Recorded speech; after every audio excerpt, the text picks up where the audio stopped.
everyone, thank you for joining me today for 6 by 6 on the 6th.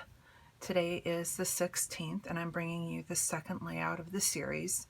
And unfortunately, I accidentally deleted the footage of me making this layout, but I did want to share it because it's kind of a companion page to what I made on the 6th.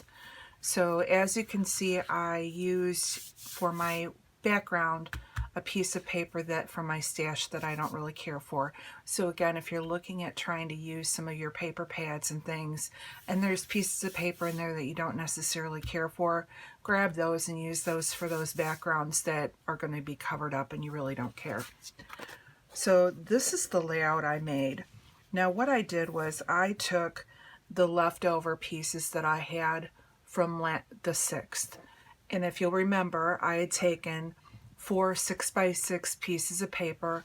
I cut them down to a 3 by 3 strip, and then I cut the one in half to make it a 3 by 3 square. So today what I did was I took the remaining 3" by 6" pieces of paper and I used them to put as strips down the side. I used the same washi that I used on the other layout that had the squares and use that to divide my pictures. And instead of going horizontally, I went vertically with my photos. So these are just photos of the same 4th of July. And this was just showing different events that we do during our celebration. Our town puts on a 4-day celebration, but on the day of the fireworks, we have a big party at our house.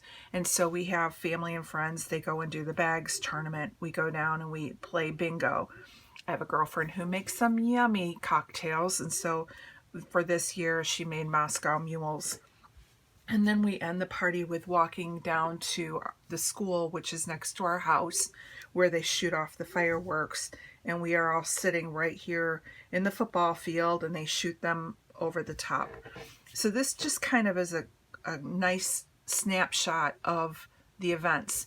In my album, I will put it right next to the other layout that I made on the 6th, which was showing friends of my that come to the party along with my grandson. So I went into the same journaling card or pack, and this was from Pebbles, and I probably got this at Tuesday morning, and it's just a lot of journaling cards. So when I went in through and I picked one that I liked and I thought it kind of stood up against the paper that we have, and I will write the journaling about how this is one of our traditions to have the party and some of the events that we do. They do, like, you know, with small towns, we do the parade, we do the Queen contest, we have the Little League baseball games. They have live music in a beer tent.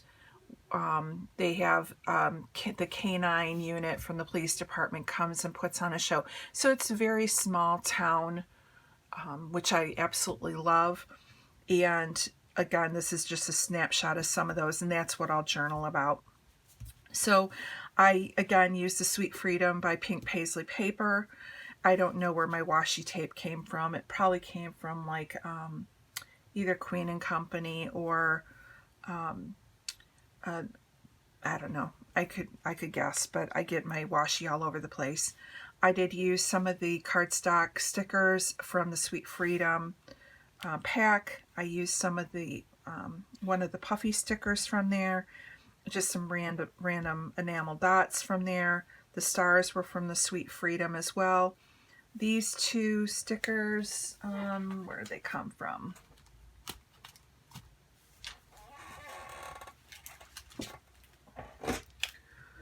They are from K&C Company, and they are just a sticker pack that I had in my stash. And then I used some of the Tim Holtz words, little twine from my darning twine that I have in my stash. And then I sprinkled a little bit of red Heidi Shine, or actually that was Glimmer Mist. Yeah, it's Glimmer Mist, the Tattered Angels, and Barn Red.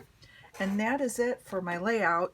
Again, I do apologize that my my video got deleted by accident, but I just wanted to show you how you can make, with the leftover scraps from the first layout, you can make another companion page. If you're a double page scrapbooker, obviously you can do it all at the same time, but if you're not, but you want your books to look a little cohesive, just keep using the same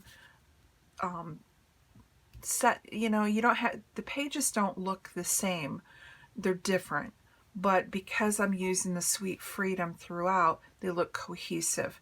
And so what I like to do is, sometimes I like variety in my book, but I like it to also look like, when you're going through and you're looking at my events, you can tell that they're an event, because the paper and the embellishments kind of line up and go together.